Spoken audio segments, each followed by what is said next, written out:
नमस्कार। कभी ये सोचा है कि एक छोटा सा आइडिया AWS पर चलने वाले एक बड़े, मजबूत ऐप में बदलता कैसे है? आज हम इसी सफर पर निकलेंगे, स्टेप बाय स्टेप। तो सवाल ये उठता है कि एक खाली स्क्रीन से एक फुली फंक्शनल, काम करते हुए क्लाउड एप्लीकेशन तक का रास्ता आखिर तय कैसे होता है? सुनने में ये बहुत बड़ा काम लग सकता है ना, पर चिंता मत कीजिए, हम इसे एक एक करके बिल्कुल आसान बना देंगे। अच्छा, इसको समझने का सबसे बढ़िया तरीका है एक घर बनाने के बारे में सोचना। अब देखिए, एक अच्छा मजबूत घर बनाने के लिए क्या-क्या चाहिए? एक ठोस नींव, है ना? फिर बिजली के लिए वायरिंग, दरवाजों के लिए चाबियां और हाँ, उससे झटकों से बचाने के लिए शॉक एब्जॉर्बर भी। बिल्कुल बिल्कुल वैसे ही हमारे ऐप को भी इन सारी चीजों की जरूरत पड़ने वाली है। तो चलिए शुरू करते हैं। सबसे पहली और सबसे जरूरी चीज, नींव। किसी भी क्लाउड एप्लीकेशन की बुनियाद होता है उसका इंफ्रास्ट्रक्चर, मतलब कि उसके सर्वर, डेटाबेस, नेटवर्किंग, ये सब कुछ। और सबसे मजेदार बात यह है कि हम ये सब कुछ कोड लिखकर बनाने वाले हैं। और इस नींव को बनाने के लिए जो हमारा औजार है, वो है AWS क्लाउड डेवलपमेंट किट, जिसे हम शॉर्ट में CDK कहते हैं। आप इसे अपने आप का आर्किटेक्चरल ब्लूप्रिंट समझ लीजिए। अब वो जमाना गया जब AWS कंसोल में जाकर एक एक चीज पर क्लिक करना पड़ता था। नहीं, अब डेवलपर्स अपनी फेवरेट भाषा, चाहे वो टाइपस्क्रिप्ट हो या पाइथन, उसमें बस कोड लिखते हैं और बता देते हैं कि भाई मुझे ये AWS रिसोर्स चाहिए। इससे ना पूरी प्रक्रिया एकदम आसान हो जाती है। बस CLI यानी कमांड लाइन इंटरफेस इंस्टॉल किया, अपनी AWS की पहचान सेट की, ऐप बनाया और बस एक कमांड से सब कुछ डिप्लॉय। सब कुछ एकदम व्यवस्थित रहता है और सबसे अच्छी बात, आप इसे जितनी बार चाहें उतनी बार दोहरा सकते हैं। और देखिए, शुरुआत करना कितना कितना आसान है।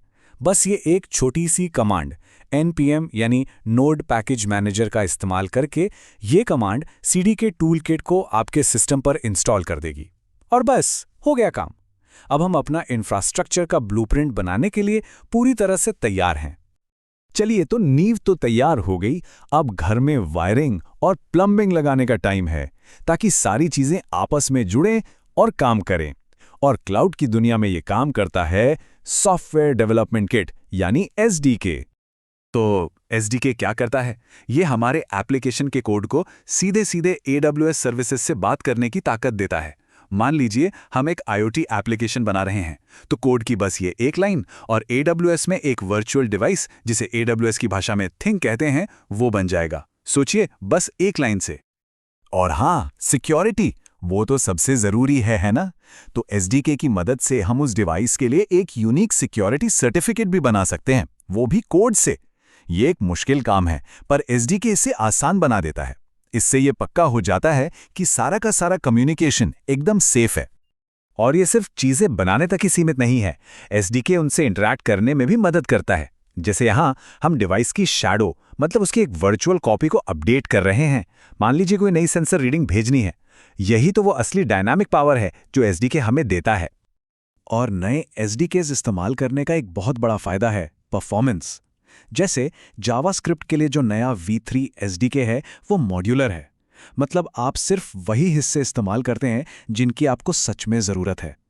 AWS की टीम खुद बताती है कि इससे ऐप का साइज 75% तक कम हो सकता है। और इसका सीधा मतलब क्या है?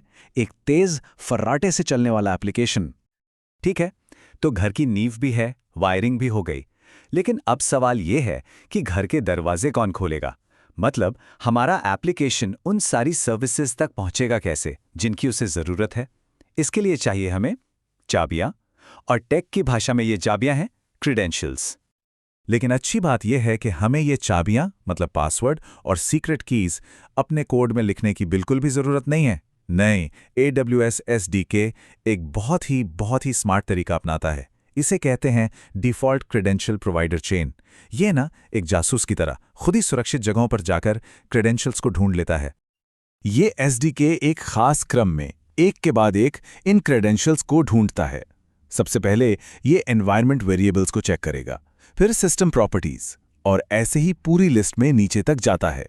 ये एक प्रायोरिटी लिस्ट की तरह है, जिससे ये पक्का होता है कि हमेशा सही क्रेडेंशियल्स ही इस्तेमाल हों, चाहे ऐप एक डेवलपर की अपनी मशीन पर चल रहा हो या फिर AWS के किसी बड़े EC2 इंस्टेंस पर। तो लीजिए, हमारा घर लगभग तैयार है, बन चुका है, सब कुछ जुड़ा हुआ है और सुरक्षित भी है। लेकिन तब क्या होगा जब कोई तूफान आए? हमें ये पक्का करना होगा कि हमारा घर मजबूत हो, लचीला हो, मतलब हमें चाहिए शॉक एब्जॉर्बर्स। देखिए, असल दुनिया में चीजें हमेशा परफेक्ट नहीं होती। कभी नेटवर्क कनेक्शन में प्रॉब्लम आ सकती है या कोई सर्विस थोड़ी देर के लिए बिजी हो सकती है। अब एक अच्छा एप्लीकेशन ऐसे में हार नहीं मान सकता, है ना? इसीलिए AWS SDKs में ऑटोमेटिक रीट्राई लॉजिक पहले से ही डाला होता है, ताकि ऐसी छोटी-मोटी दिक्कतों को वो खुद ही संभाल ले। और सबसे अच्छी बात पता है क्या है? ये रीट्राई कैसे होगा, इस पर हमारा पूरा कंट्रोल होता है। हम अलग-अलग मोड चुन सकते हैं। जैसे लेगेसी मोड है, जो थोड़ा ज्यादा अग्रेसिव है, बार-बार कोशिश करता है। वहीं स्टैंडर्ड और अडेप्टिव मोड थोड़ा संभलकर काम करते हैं।